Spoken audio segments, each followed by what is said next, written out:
po ay mga mga metal pa rin. Yan. Kung paano po magdugtong yung mga putol-putol na hindi na magagamit. Ito po, pagdudugtongin po natin kung paano niya idudugtong. Para hindi na po tayo gagamit ng pang-rivets. Ganito lang po. Isang putol. Tapos isa pong PVC. Ibebent lang po natin na pag ganito. Tapos itiin po natin na pag ganyan. Ayan po. Ayan. Ayan po. Ito siya. Tapos papasok lang po natin na pag ganito. Ayan po. Tapos konting pukpuk lang po.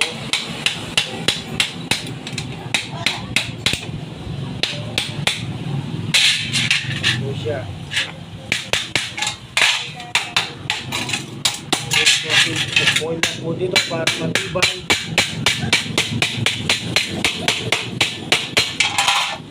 Hanggang mag-flat po siya. Tapos yung isa naman po. Ayan. Dito pong isa. Papasok po ulit.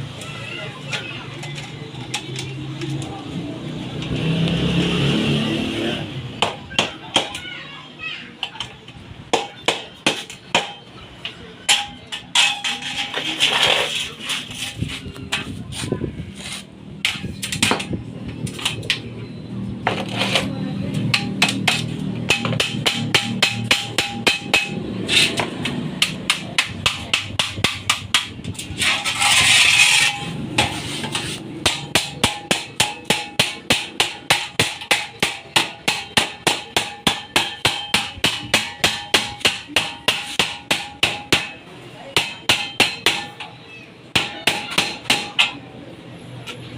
Po siya. May papakitin niya.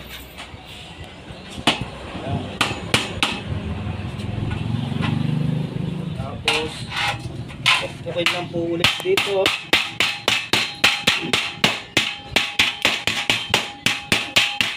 Ayan po. Pantay po yan. Ayan. Pagduktok po, sayang naman po kasi yung maliliit kung hindi mo iduduktok. Kahit hindi mo na po mabubunot dyan, hindi mo na po mababali yan. Yan. Yan o, diba? Kung gusto nyo naman po, huwag na po kayong gagamit ng ganito. Direkta na, ganito na po po. Ito po, rekta. Napasok lang po ulit. Yan. Pupukpukin lang ulit.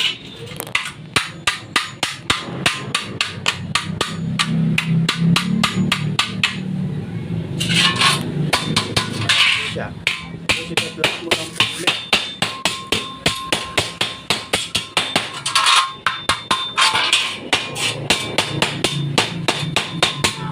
Ayan po. Oh. Yun lang po, hindi po siya flat. Hindi po siya kagaya nito. Ayan po. Sayang naman po kasi yung mga putol-putol. Kahit di na po kayo mag-rivets dito, okay lang po. Matibay naman po yan.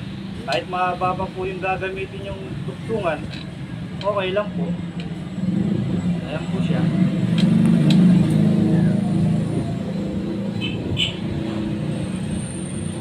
Hindi na po kailangan ni rivets pa. Maganda pa po ito. Makakatipid sa rivets. Yes.